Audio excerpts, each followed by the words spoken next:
Welcome back to my channel.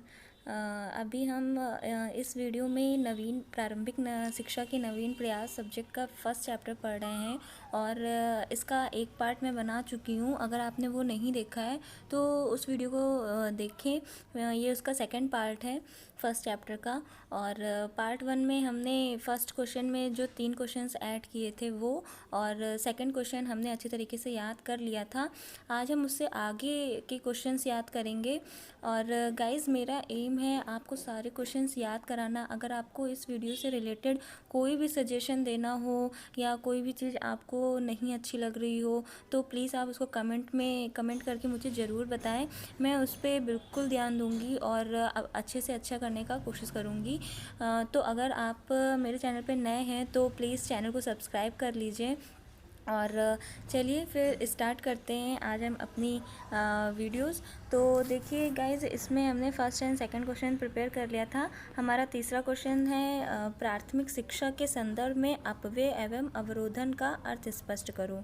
ठीक है, तो चलिए गाइज़ इसको देख लेते हैं। अगला क्वेश्चन नंबर 3 नीचे है। ये देखिए गाइज़, ये नहीं है, सॉरी। ये क्वेश्चन भी हम लोग ने देख लिया था, अच्छे से याद कर लिया था। ये देखिए गाइज, ये वाला क्वेश्चन है, क्वेश्चन नंबर 3।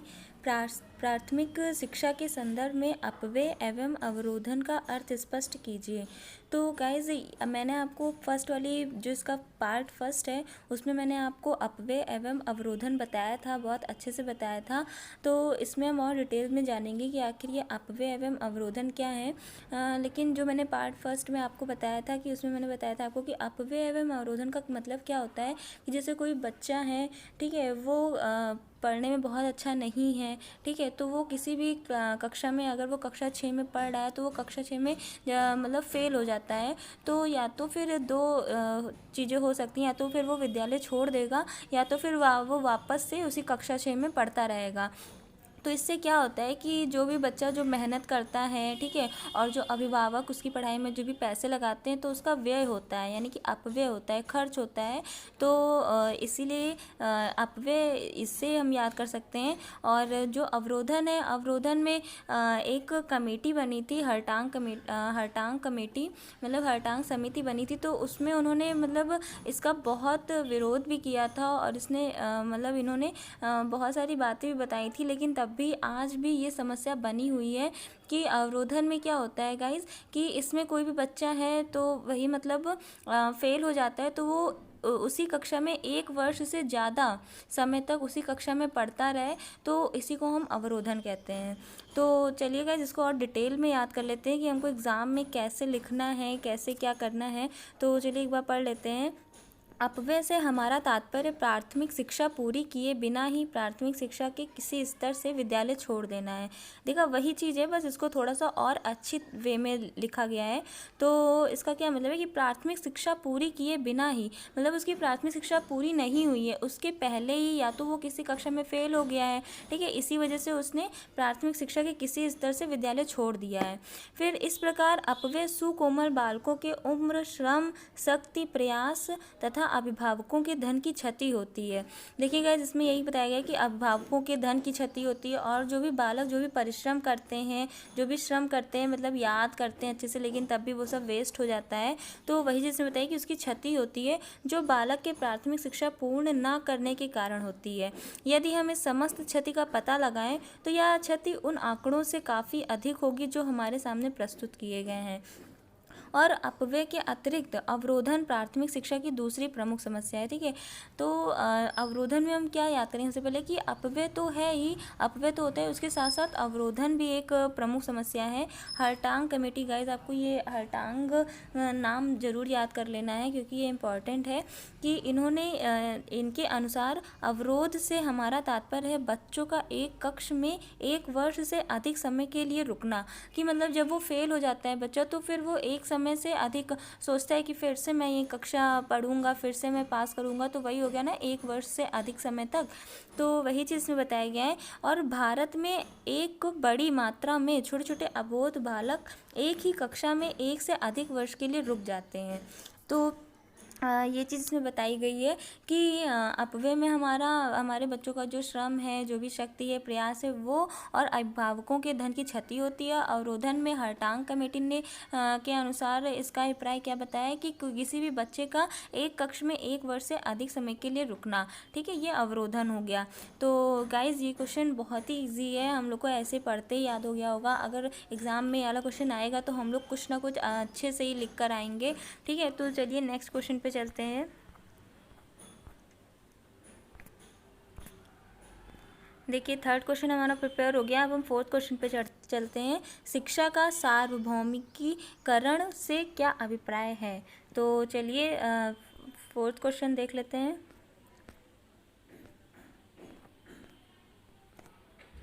ये देखिए गाइस, दिया हुआ है क्वेश्चन, शिक्षा का सार्वभौमिकरण से क्या अभिप्राय है? तो गाइज़ मैंने सार्वभौमिकीकरण आपको पार्ट 1 वाली वीडियो में मैंने बताया था, और उसमें मैंने ट्रिक भी आपको बताया था कि जैसे कि सार्वभौमिकीकरण जो भी लिखा हुआ है, जैसे कि हम लिखते हैं सार्वभौमिकीकरण,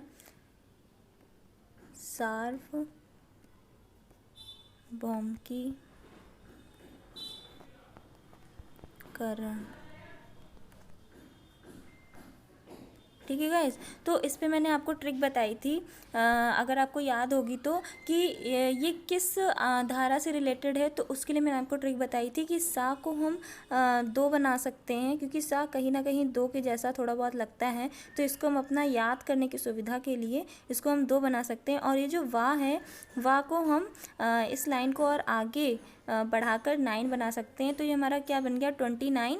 और ये देखिए दिया हुआ है धारा हमारी 29 और आगे 2, ठीक है गाइज। तो चलिए इसके बाद पढ़ लेते हैं। मैंने आपको इसमें बताया था कि अगर 29(2) आएगा तो आपको सीधे सीधे सार्वभौमिकीकरण आपको एक वर्ड याद कर लेना है। और अगर शिक्षा का सार्वभौमिकरण पूछेगा तो हमको तुरंत दिमाग में क्लिक करेगा कि हाँ, सा को हमने 2 बनाया था और वा को हमने 9 बनाया था, तो ये 29 धारा 29(2) से रिलेटेड है। तो इसके अंदर क्या कहा गया है, चलिए वो भी देख लेते हैं।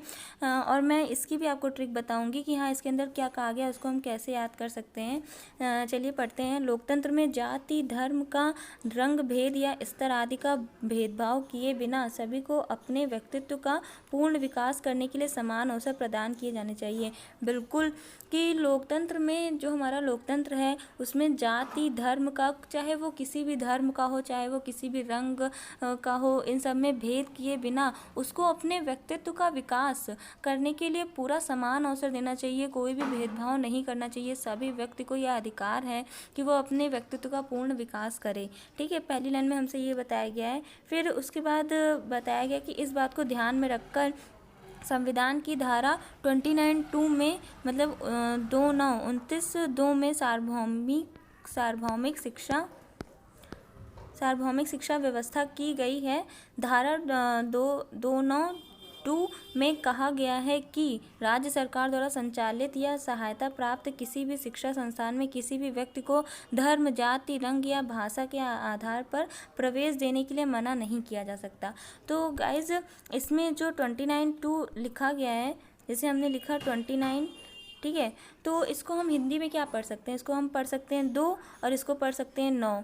तो मतलब क्या हो गया, अब इसको साथ में पढ़ेंगे तो क्या हो जाएगा, 2 9, ठीक है। तो दोनों, इसको हम ऐसे बोल सकते हैं कि दोनों में से एक। तो इसमें ये चीज़ क्या, इसमें ये बोला गया है कि वह व्यक्ति किसी भी धर्म, जाति, रंग, भाषा, किसी का भी हो, उसमें से किसी एक के आधार पर उनको प्रवेश देने के लिए मना नहीं किया जा सकता, ठीक है। इसमें किसी एक के आधार पर नहीं लिखा हुआ है, लेकिन मैं आपको अभी और इसका डिटेल में बताऊंगी आगे वाले क्वेश्चंस में। तो उसमें लिखा हुआ है, मैंने ये ट्रिक वहीं से बनाई है कि अगर आपको जैसे याद करना है 29 आया है तो इसको हम 2 9 पढ़ सकते हैं, दोनों में से एक। देखिए गाइस, हमको याद करना है तो हमको उसके लिए ट्रिक बनानी है। तो अब वो ट्रिक कहाँ तक जायज़ है, कहाँ तक नहीं जायज़ है, वो हमारे ऊपर है कि हम उसको कहाँ तक याद कर सकते हैं। जैसे 2 9 है तो दोनों में से एक या सब में से एक, ठीक है। सब में से एक, सब में से मतलब धर्म, जाति, रंग, भाषा, इन सब में से किसी एक के आधार पर भी हम उसे मना नहीं कर सकते किसी भी शिक्षा संस्थान में प्रवेश लेने के लिए, ठीक है। तो इसको हम कैसे हमने इसको याद किया कि धारा 29(2) में में कहा गया है कि राज्य सरकार द्वारा संचालित या सहायता प्राप्त किसी भी शिक्षा संस्थान को, कि मतलब जो भी राज्य सरकार है, राज्य सरकार से किसी भी शिक्षा संस्थान को मदद मिल रही है, उसको पैसे मिल रहे हैं, तो वो शिक्षा संस्थान किसी भी व्यक्ति को दोनों में से एक, हमने याद किया था ना, दोनों में से एक या सब में से एक। सब में से एक मतलब कि धर्म, जाति, रंग, भाषा, किसी में से किसी भी एक के आधार पर भी उनको प्रवेश के लिए मना नहीं किया जाता। मतलब कि वो किसी भी धर्म का हो, हिंदू हो, मुस्लिम हो, सिख हो, ईसाई हो, उसको इसके आधार पर उसको मना नहीं किया जा सकता कि आप सिख हैं तो आप एडमिशन नहीं ले सकते, आप मुस्लिम हैं तो आप एडमिशन, आप हिंदू हैं तो आप एडमिशन नहीं ले सकते। ऐसा बिल्कुल भी नहीं कहा गया है। किसी भी रंग का हो, वह गोरा हो, वो काला हो, कैसा भी हो, लेकिन उसको प्रवेश देना अनिवार्य है। ठीक है, ये चीज़ में बताया गया है। तो चलिए एक बार और देख लेते हैं रिवाइज। शिक्षा का सार्वभौमिकीकरण से क्या अभिप्राय है? लोकतंत्र में जाति, धर्म, सबसे पहले तो हमको यही बताया कि वो किसी भी व्यक्ति को अपने व्यक्तित्व का पूर्ण विकास करने के लिए उसको समान अवसर प्रदान किए जाने चाहिए। फिर उसके बाद सीधे हमारा 29(2) के अंदर क्या लिखा गया है वो बताया गया है कि राज्य सरकार द्वारा जिन जिन शिक्षा संस्थानों को मदद मिलती है, ठीक है, उनको ये अधिकार नहीं है कि वो किसी भी व्यक्ति को धर्म, जाति, रंग या भाषा के आधार पर उन्हें प्रवेश ना दे। उनको प्रवेश देने से मना नहीं करना है, चाहे वो किसी भी धर्म का हो, किसी भी रंग का हो, किसी भी भाषा का हो।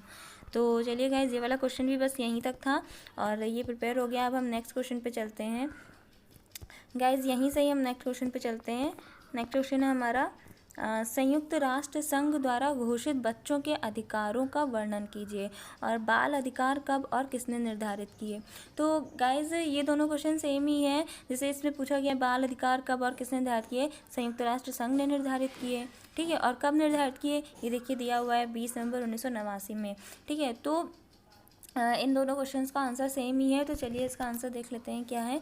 कि इसमें बताया गया है कि संयुक्त राष्ट्र संघ मतलब यूएनओ ने बालकों के इस बालकों के अधिकारों की घोषणा 20 नवंबर 1989 में की। इस घोषणा का मूल उद्देश्य विश्व के समस्त बालकों हेतु मूलभूत मानवीय अधिकारों को सुनिश्चित करना था। भारत सरकार ने इस घोषणा को 11 दिसंबर 1992 को स्वीकार किया।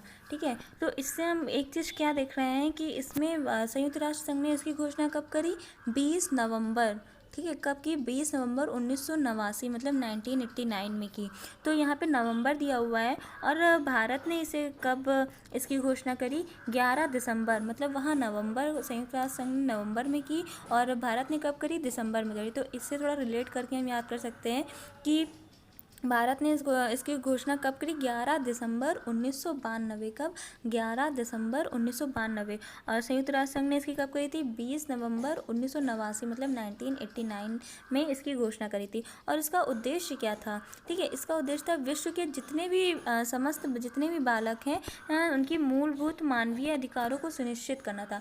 मतलब जो बालकों के जो अधिकार होते हैं, बालकों के जो अधिकार हैं उसके बारे में संयुक्त राष्ट्र संघ ने सोचा और उसके बारे में कदम उठाए। ठीक है, ऐसा ही नहीं है कि संयुक्त राष्ट्र संघ सिर्फ बड़ों के बारे में ही सोचता है, बच्चों के बारे में भी सोचता है और उनके अधिकारों के बारे में भी उसने सोचा और नियम अधिकार भी बनाए उनके लिए।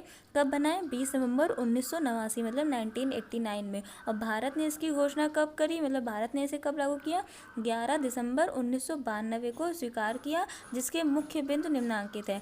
अब देखिए बालक के अधिकार की बात आती है, तो बालक के अधिकार कब से, जब से वो जन्म लेता है तभी से उसके अधिकार शुरू हो जाते हैं। तो यानी कि सबसे पहले बालक जन्म लेगा तो सबसे पहले देख लीजिए पहला पॉइंट यही है कि बच्चों को जन्म के तुरंत बाद पंजीकरण और राष्ट्रीयता प्राप्त करने का अधिकार। मतलब जब बच्चा जन्म लेगा तो तभी से उसके अधिकार शुरू होते हैं। सबसे पहला उसका अधिकार क्या होगा, पंजीकरण। ठीक है, सारे बच्चों का पंजीकरण होता ही है, तो वही उसका अधिकार हो गया। और जिस राष्ट्र में वो पैदा होता है उसकी राष्ट्रीयता प्राप्त करने का भी अधिकार। ठीक है, तो ये दो अधिकार पहले पॉइंट में हमने याद कर लिया कि भैया जन्म होगा बच्चे का, तो बच्चे का जन्म होगा सबसे पहले पंजीकरण होता है और वो जिस राष्ट्र में पैदा होगा उस राष्ट्रीयता का अधिकार हो जाएगा। तो पहला पॉइंट तो हमें बहुत ही ईजिली वे में तैयार हो गया कि बच्चों बच्चों को जन्म के तुरंत बाद पंजीकरण और राष्ट्रीयता प्राप्त करने का अधिकार। दूसरा पॉइंट क्या है कि बच्चे ने अब जन्म लिया है तो वो किसी परिवार में जन्म लेगा, ठीक है। राष्ट्र का तो हो ही गया, राष्ट्र में जन्म लेगा तो राष्ट्रीयता हो जाएगी, उसकी राष्ट्रीयता का अधिकार हो जाएगा। और वो किसी परिवार में जन्म लेगा तो उस परिवार का नाम आगे बढ़ाने के लिए, ठीक है। तो यही चीज़ इसमें क्या है कि प्रत्येक बच्चे को अपनी राष्ट्रीयता, नाम एवं पारिवारिक नाम बनाए रखने का अधिकार, ठीक है। अब दूसरे पॉइंट में जो ये पारिवारिक नाम आया है तो परिवार, इससे हम कर सकते हैं कि परिवार में क्या हो गया, माता और पिता 2 जन हो गए ना। तो तीसरा पॉइंट हमारा क्या हो जाएगा कि बच्चों के माता पिता की इच्छा के विरुद्ध अलग ना करना, कि अब जैसे बच्चे जो भी हैं उनको उनकी माता पिता की इच्छा के विरुद्ध उन्हें अलग नहीं कर सकते हैं, ठीक है। तो तीसरा पॉइंट हमारा ये हो गया। चौथा पॉइंट क्या है कि माता पिता अथवा परिवार से पुनः एकीकरण और संबंध बनाए रखने का अधिकार। बिल्कुल, माता पिता और परिवार से अगर कोई भी मतभेद हो गया है तो उससे पुनः एकीकरण और संबंध बनाए रखने का भी अधिकार बच्चों को दिया गया है। फिर अब बात यहाँ पर मैं आपको एक ट्रिक बताती हूँ, जैसे आप अगला पॉइंट याद कर सकते हैं। जैसे अगर बच्चा माता पिता से संबंध नहीं बनाएगा, अगर वो अकेला रहेगा तो कहीं ना कहीं उसके लिए बहुत ज़्यादा खतरा है आजकल। तो ठीक है, तो उसको किस बात का खतरा है कि कोई भी बालक है, कोई भी बालिका है, तो उसको किस बात का खतरा है? सबसे पहले खतरा उसका अपहरण का है, कि अगर वो अकेले रहता है, माता पिता के साथ नहीं रहता, तो उसका अपहरण भी हो सकता है, तो उसको क्रय विक्रय हो सकता है, उसका व्यापार भी किया जा सकता है। तो नेक्स्ट पॉइंट हमारा यही है कि बच्चों के अपहरण, क्रय विक्रय एवं व्यापार को रोकने के लिए राष्ट्र द्वारा कानून बनाना, ठीक है। तो ये 5वां पॉइंट भी हमारा तैयार हो गया। फिर छठा पॉइंट क्या है कि यदि माता पिता तथा उनके लिए रखे गए उत्तरदायी व्यक्ति बच्चों के साथ दुर्व्यवहार करते हैं, राष्ट्र उन्हें संरक्षण देगा।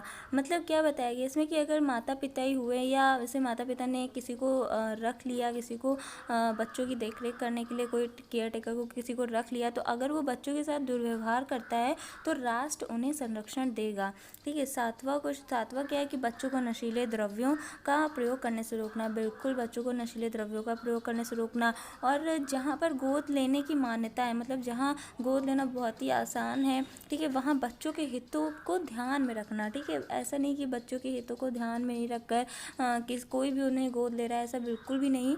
बच्चों के हित, बच्चे क्या चाहते हैं, बच्चे जाना चाहते हैं कि नहीं जाना चाहते हैं, वो भी हमें ध्यान रखना है। और पॉइंट नंबर 9 है कि शरणार्थी बच्चों को संरक्षण प्रदान करना, ठीक है। शरणार्थी बच्चों को संरक्षण प्राप्त या प्रदान करना। पॉइंट नंबर 10 है बच्चों को आर्थिक शोषण, खतरनाक कार्य करने तथा शारीरिक, मानसिक, नैतिक अथवा आत्मिक दृष्टि से होने से बचाना। बिल्कुल, बच्चों को आर्थिक शोषण जो भी हो रहा है उनसे बचाना, खतरनाक कार्य करने से मतलब उनको किसी फैक्ट्री में कार्य करने से उनको बचाना, ठीक है। शारीरिक, मानसिक, नैतिक अथवा आत्मिक दृष्टि से होने से बचाना। 11 हो गया लैंगिक शोषण से बचाना।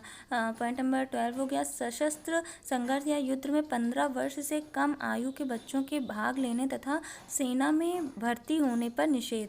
कि बच्चा जब तक कि 15 वर्ष का नहीं होता तब तक उसको किसी सेना में या किसी भी युद्ध में उसको नहीं भेजा जा सकता, ना उसको सेना में भर्ती किया जा सकता है, ठीक है। तो चलिए हम एक बार हमने सारे पॉइंट्स देख लिए हैं, फटाफट से एक बार रिवाइज कर लेते हैं तो हमें याद हो जाएगा। तो हमसे क्वेश्चन क्या पूछा था कि संयुक्त राष्ट्र संघ द्वारा घोषित बच्चों के अधिकारों का वर्णन करना है। और क्वेश्चन इसमें एक और है कि बाल अधिकार कब और किसने निर्धारित किए। तो बाल अधिकार संयुक्त राष्ट्र संघ ने निर्धारित किए। और कब निर्धारित किए याद हो गया होगा आपको कि 20 नवंबर 1989 में, ठीक है। तो सबसे पहले क्या दिया गया है कि संयुक्त राष्ट्र संघ ने बालकों के अधिकारों की घोषणा 20 नवंबर 1989 में की और इसका उद्देश्य था समस्त बालकों के मूलभूत मानवीय अधिकारों को सुनिश्चित करना। भारत ने इसकी कब घोषणा करी? 11 दिसंबर, वहाँ नवंबर था तो यहाँ क्या हो जाएगा, एक मंथ आगे हो जाएगा, दिसंबर हो जाएगा। तो 11 दिसंबर 1992 को स्वीकार किया गया। और इसके सारे बिंदु हैं, तो सब बिंदु में मैंने आपको बताया सबसे पहले अगर बालकों के अधिकारों की बात है तो यानी कि बालक सबसे पहले जन्म लेंगे तभी तो उनके अधिकार स्टार्ट होंगे ना। तो सबसे पहले उन्होंने जन्म लिया, बालक ने जन्म लिया, तो जन्म लेने के बाद पंजीकरण होता है और वो जिस राष्ट्र में पैदा होगा उसकी राष्ट्रीयता का अधिकार होगा। ठीक है, सेकंड पर हमने याद किया था कि वो किसी परिवार में जन्म लेगा तो अपने पारिवारिक नाम को बनाए रखने का अधिकार होगा। फिर पारिवारिक से याद है कि हाँ, परिवार में तो 2 जन होते हैं, माता और पिता, तो इससे हमने याद किया था कि बच्चों के माता पिता की इच्छा के विरुद्ध अलग ना करना उन्हें। ठीक है, फिर उसके बाद चौथा पॉइंट हमने याद किया था कि माता पिता अथवा परिवार से पुनः एकीकरण और संबंध बनाए रखने का अधिकार। ठीक है, और फिर पांचवें पॉइंट हमने याद किया था कि अगर संबंध वो नहीं बनाता है माता पिता के साथ, अगर वो अकेले रहता है तो उसके लिए बहुत सारे खतरे हो जाते हैं, जैसे कि अपहरण हो जाता है, क्रय विक्रय उसका हो जाता है, व्यापार, ये सब को रोकने के लिए राष्ट्र द्वारा कानून बनाना। ठीक है, पांचवें पॉइंट ये हमने याद किया था। छठा कि माता पिता या उनके लिए जो भी उनका केयर टेकर रखा गया है, जो माता पिता भी अगर वो बच्चे के साथ दुर्व्यवहार करते हैं तो राष्ट्र उनका संरक्षण देगा। सातवें हमने याद किया था बच्चों के नशीले द्रव्यों का प्रयोग करने से रोकना, उनका लैंगिक शोषण। नीचे के पॉइंट्स तो हम ऐसे लाइन टू लाइन ही याद कर सकते हैं, बहुत ही ईजी है, हमारे दिमाग में क्लिक कर जाएगा, अच्छा हाँ ये था। तो अगर हम इसको 1-2 बार पढ़ लेंगे तो अच्छे से हमको याद हो जाएगा। नशीले द्रव्यों का, और जहाँ पर गोद लेने की मान्यता है वहाँ पर बच्चों के हितों का ध्यान रखना, उनको लैंगिक शोषण से बचाना, और मैंने तो 15 वर्ष तक अगर वो नहीं हो जाते तक उनको सेना में भर्ती ना करना, और उनकी शारीरिक, मानसिक, नैतिक अथवा आत्मिक दृष्टि से होने से बचाना, उनका आर्थिक शोषण ना होना। तो इसको हम लोग पॉइंट वाइज लिख सकते हैं, आपको जैसे जैसे जो पॉइंट याद आएगा आप उसको भी पहले लिख सकते हैं। ऐसा कुछ भी नहीं कि हाँ अगर पॉइंट नंबर 6 पहले लिखा है तो उसको बाद में नहीं लिख सकते, ऐसा कुछ भी नहीं है। आपको जो जो पॉइंट याद आते हैं वो लिख दीजिए। अगर आप 7 से 8 पॉइंट इसमें लिख देते हैं तो वो इनफ है, सफिशिएंट है। ऐसा कोई ज़रूरी नहीं कि आप पूरे 12 की 12 पॉइंट लिखें, लेकिन अगर आप लिखेंगे तो वो ज़्यादा बेटर है। तो इसलिए मैं सजेस्ट करूँगी आप पूरे याद कर लीजिएगा। तो चलिए, मैंने आपको याद तो करा ही दिए, ऊपर के तो बहुत सारे मैंने ट्रिक से ही याद करा दिए हैं, नीचे के थोड़े बहुत जो 1 लाइनर थे बस वही आपको याद करने हैं। तो चलिए नेक्स्ट क्वेश्चन पे चलते हैं।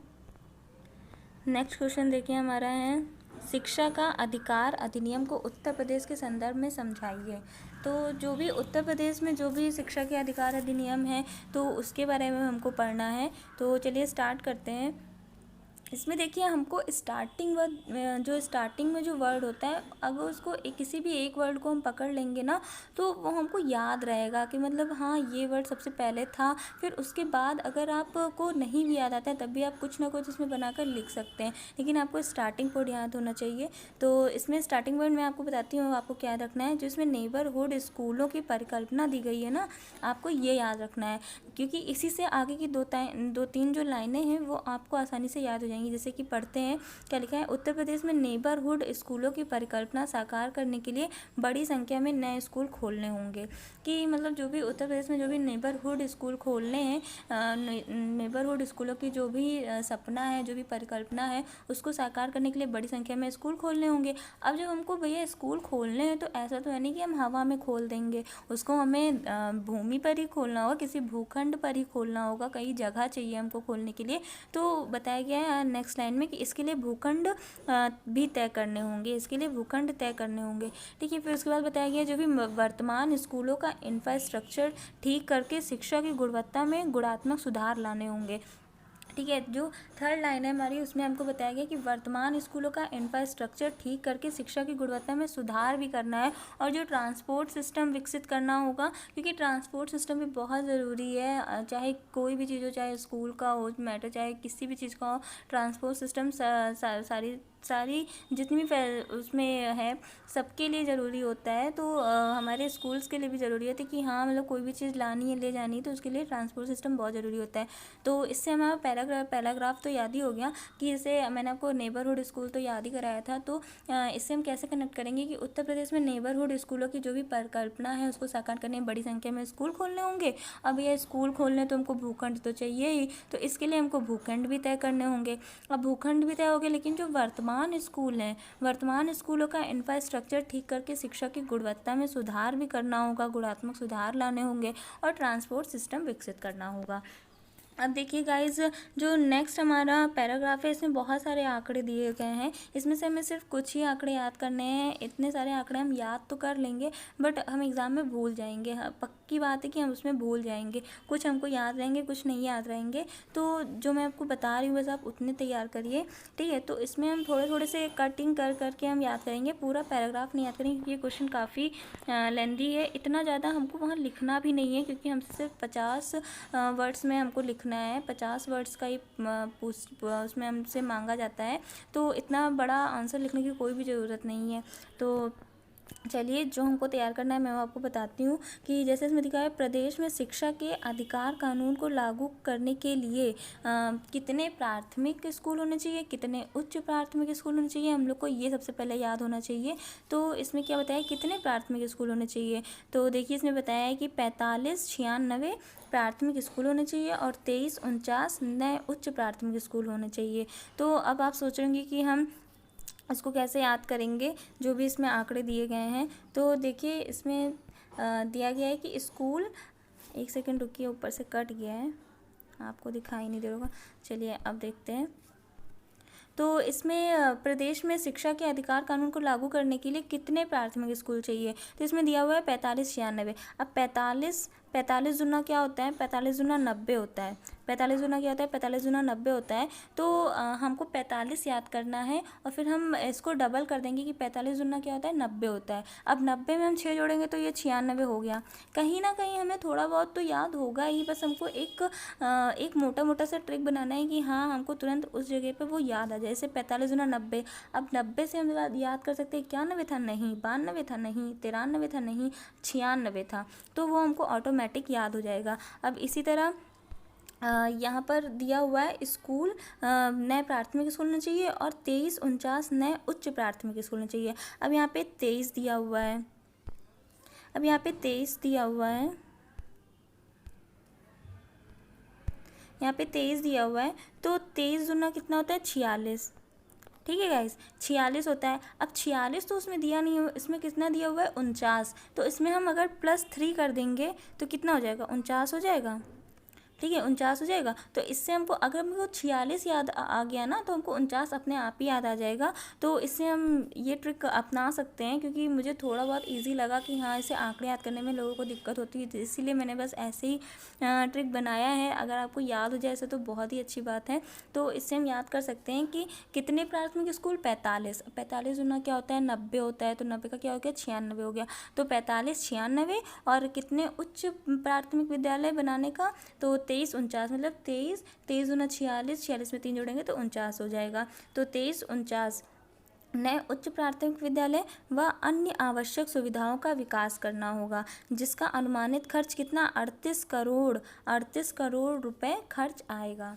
ठीक है, ये चीज़ एक कल्पना सोचा गया है कि हम, ऐसा नहीं है कि इतने प्राथमिक स्कूल हमारे उत्तर प्रदेश में हैं, बस एक परिकल्पना सोचा गया है कि इतने होने चाहिए, इतने और होने चाहिए। कितने होने चाहिए, प्राथमिक स्कूल होने चाहिए 45 96 और नए उच्च प्राथमिक स्कूल होने चाहिए 23 49, जिसका कुल खर्च कितना आएगा, 3800 करोड़ रुपए इसका कुल खर्च आएगा। तो गाइज हमको ये वाला क्वेश्चन यहाँ तक पहले याद करना है, यहाँ तक हमको याद करना है, 38 करोड़ रुपए होंगे। फिर उसके बाद यहाँ पर हम सीधे डायरेक्ट आ जाएंगे, ये हमको नहीं याद करना है, ये आंकड़े बहुत सारे दिए हो गए हैं, ये हमको नहीं याद करना है। फिर हम सीधे यहाँ पर आ जाएंगे, 25% सीटें, 25% सीटें गरीब व वंचित वर्ग के लिए आरक्षित होने की प्रतिपूर्ति के लिए हर साल 3,000 करोड़ रुपए खर्च होंगे। तो गाइस इसमें 25% सीटें, ये मैंने आपको पार्ट 1 में बताया था, जो भी मैंने इस वीडियो का पार्ट 1 बनाया था उसमें मैंने आपको बताया था कि जो भी विद्यालय के दायित्व हैं, उसमें क्वेश्चन था कि विद्यालय के दायित्व क्या हैं बच्चों के प्रति, मतलब क्या क्या संविधान में कौन कौन से विद्यालय के दायित्व लिखे गए हैं। तो उसमें ये चीज़ दिया हुआ था कि जो भी निजी विद्यालय होंगे तो उनको, जो भी निजी विद्यालय होंगे या विशेष श्रेणी के विद्यालय होंगे, उनको जो भी आर्थिक रूप से जो भी समुदाय, जो भी बच्चों के समुदाय जो भी निर्बल हैं, जो भी कमज़ोर हैं, तो उनके लिए पहली कक्षा में 25% की सीटें आरक्षित की जाएंगी।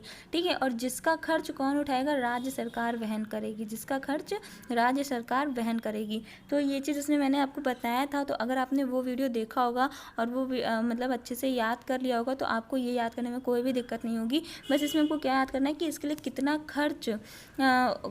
खर्च होगा। तो हमने ऊपर याद किया था 3800 करोड़ रुपए, और यहाँ पर कितना है 3000 करोड़ रुपए। ठीक है, तो इससे हम थोड़ा लिंक करके याद करेंगे तो हमें जल्दी याद हो जाएगा। तो ये हमको याद हो गया। फिर उसके बाद हम आगे चलेंगे, फिर उसके बाद हम आगे ये चीज़ हम छोड़ देंगे गाइस, हम सिर्फ यहीं तक याद करेंगे कि खर्च होंगे। फिर उसके बाद हम सीधे डायरेक्ट यहाँ पर आ जाएंगे। समझ लीजिए, ये हमारा तीसरा पैराग्राफ है। ठीक है, तो यहाँ पर हम सीधे आ जाएंगे और यहाँ से याद करेंगे कि प्रदेश में 14 वर्ष तक के बच्चों को शिक्षित करने के लिए लगभग 3.35 लाख शिक्षक मौजूदा समय में होना चाहिए। गाइस है नहीं, इसमें बोला गया है कि होना चाहिए। तो 14 वर्ष तक के बच्चे, ठीक है, यानी कि 6 से 14 वर्ष तक के बच्चे जो भी उनको शिक्षित करने के लिए कितने शिक्षक होने चाहिए? 3.35 लाख शिक्षक मौजूदा समय में होने चाहिए। तो इसके लिए राज्य क्या कर रही है? जो कुछ हम लोग कर रहे हैं जैसे बीटीसी, तो इसके लिए शिक्षकों को रखने की योग्यता क्या है? बीटीसी यानी कि बेसिक टीचर सर्टिफिकेट जो हम लोग कर रहे हैं। और फिर इसमें नीचे बहुत सारे दिए हुए हैं, बहुत सारे इसमें नीचे आंकड़े दिए हुए हैं। हमको इतने सारे आंकड़े बिल्कुल भी नहीं याद रखने हैं, हम याद तो कर लेंगे आज, क्योंकि सब लोग याद कर सकता है, लेकिन बस ये है कि कुछ दिनों बाद हम इसको भूल जाएंगे। तो सिर्फ 2 आप याद करिए, पहला और दूसरा। देखिए प्राथमिक स्कूल, ये बहुत ईजी भी है याद करना कि प्राथमिक स्कूल कितने, एक सेकंड में आपको दिखा दी इसमें क्या दिया। उत्तर प्रदेश में वर्तमान समय में लगभग कितने प्राथमिक स्कूल हैं? तो देखिए इसमें दिया हुआ है 105,505। तो देखिए कितना इजी है, इसको हम ऐसे ही याद कर सकते हैं। और उच्च प्राथमिक स्कूल कितने हैं? 42, 7, 48। अब देखिए 42 7 के पहाड़े में आता है, ठीक है, तो इससे हम 42 और 7 और 48 ऐसे याद कर सकते हैं। तो 2 हमको बहुत ही आसानी से याद हो गया। आई होप आपको ये याद हो गया हो। तो ये दोनों हमको याद हो गया होगा कि प्राथमिक स्कूल कितने हैं वर्तमान समय में?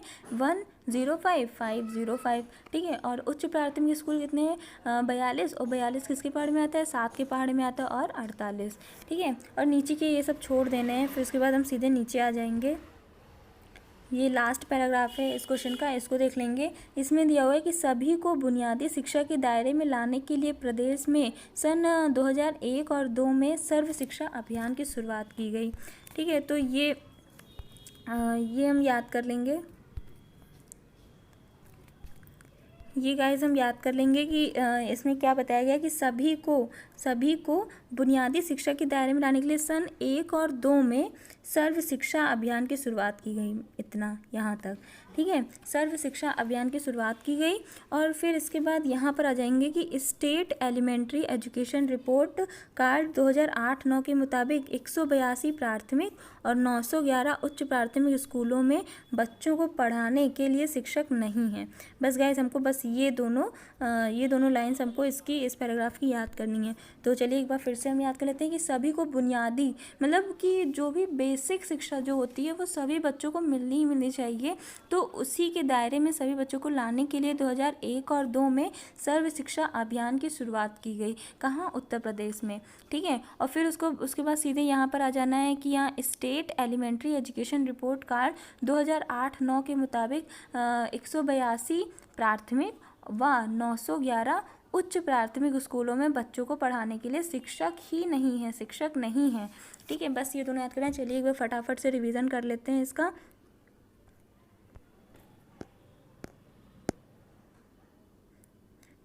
ये देखिएगा, ये आ गया। फटाफट से चलिए रिवीजन करें। सबसे पहले मैंने आपको बताया था कि आपको एक वर्ड याद करना है। जब भी शिक्षा का अधिकार अधिनियम को उत्तर प्रदेश के संदर्भ में हमको बताना होगा, एग्जाम में आ गया क्वेश्चन, तो सबसे पहले क्या? नेबरहुड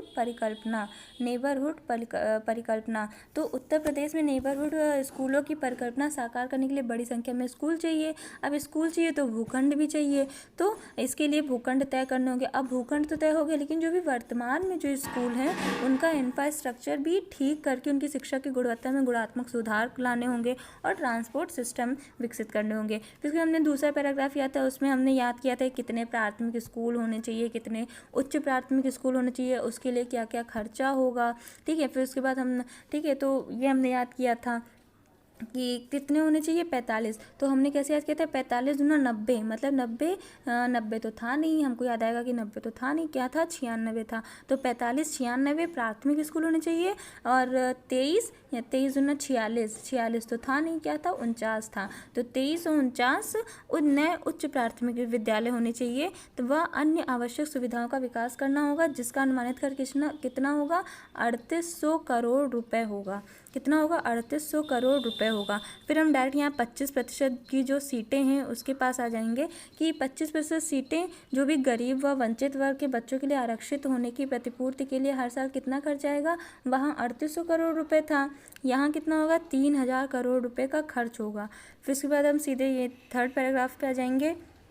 इसमें बताया गया कि प्रदेश, अब इसमें हमको बताया गया कि कितने शिक्षक मौजूदा समय में होने चाहिए, कितने शिक्षक होने चाहिए। तो 14 वर्ष तक के बच्चों को शिक्षित करने के लिए लगभग 3.35 लाख शिक्षक मौजूदा समय में होने चाहिए। और इसके लिए राज्य सरकार क्या कर रही है, राज्य सरकार शिक्षकों की रखने की योग्यता के लिए BTC यानी कि जो हम लोग कर रहे हैं बेसिक टीचर सर्टिफिकेट, ये होना चाहिए। और इसमें फिर उसके बाद हम लोग को बताया गया कितने वर्तमान समय में इस प्राथमिक स्कूल हैं, उच्च प्राथमिक स्कूल हैं। तो हमको प्राथमिक और उच्च प्राथमिक स्कूल याद कर लेना है। जैसे कि इसमें प्राथमिक स्कूल मैंने आपको बताया बहुत ही आसान था, याद भी हो गया होगा आपको 105,505। और उच्च प्राथमिक स्कूल कितना है 42। और 42 किसके टेबल में आता है 7 के टेबल में आता है। तो 42, 7 और 48 तो हमने ऐसे याद ही किया था। फिर उसके बाद इसके लास्ट पैराग्राफ पे आ जाएंगे। इसमें बस ये बताया गया है कि जो भी बुनियादी शिक्षा है उस दायरे में सभी बच्चों को लाने के लिए 2001 और 2 में, गाइस सन याद कर लीजिएगा, सन में बिल्कुल भी गड़बड़ मत करिएगा,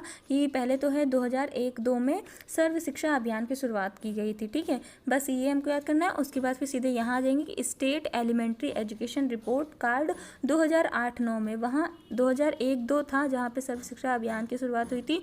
और यहाँ है state elementary education report card 2008-9 के मुताबिक कितने 182 प्राथमिक व 911 उच्च प्राथमिक स्कूलों में बच्चों को पढ़ाने के लिए शिक्षक नहीं हैं।